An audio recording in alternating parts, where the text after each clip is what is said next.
చేపలు ఫ్రై చేసిన బాండీలో కూడా ఆయిల్ ఉంటుంది కదా అండి, దాంట్లో ఇలా వేసుకొని ఆయిల్ని మనం మళ్ళీ దాంట్లో పులుసు కూడా పెట్టుకోవచ్చు ఫ్రెండ్స్. కొంచెం వేడెక్కినట్టు ఉందండి ఆయిల్. ఇలా ఉల్లిపాయలు వేసుకొని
చిన్న చేపలకి బంగాళదుంప ముక్కలు చిన్నగా వేస్తే మంచి టేస్ట్ వస్తుందండి.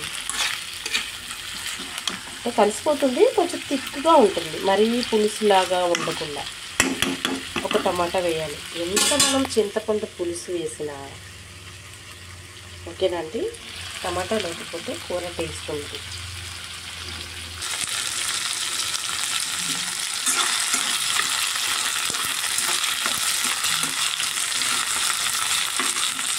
బాగా ఉడకాలండి, ఎందుకంటే చేప ముక్కలు వచ్చినాయి కదా, అవి వేసినాక ఎక్కువసేపు ఉడకడానికి ఉండదు. అదిగోండి ఇలా ఉడికినాక దీంట్లోకి ఉప్పు, కారం, చింతపండు పులుసు కొంచెం కొంచెం ఒక 5 minutes గ్యాప్లో వేసుకుంటే సరిపోతుంది.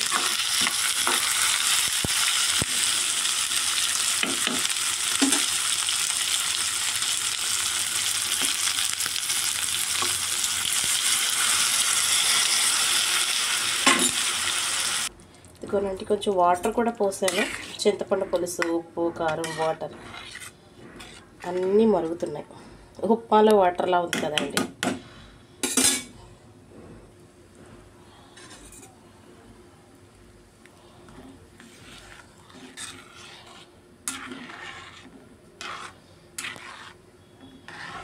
పులుసు బాగా మరగాలండి.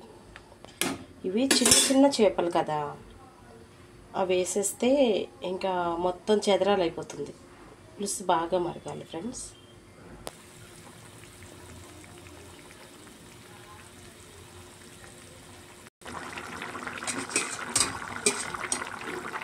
ఇప్పుడు కొంచెం ఉడికినాక అప్పుడు వేసుకోవచ్చండి. నూనె పైకి వస్తుంది కదా.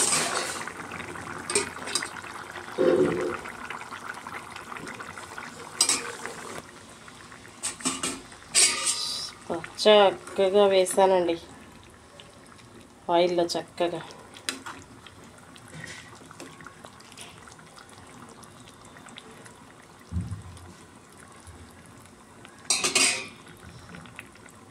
ఇవి ముక్క గట్టిగా ఉండగానే పొడి మసాలా కూడా వేసేయాలి, లేకపోతే వామో మొత్తం చెదరాలైపోతుంది.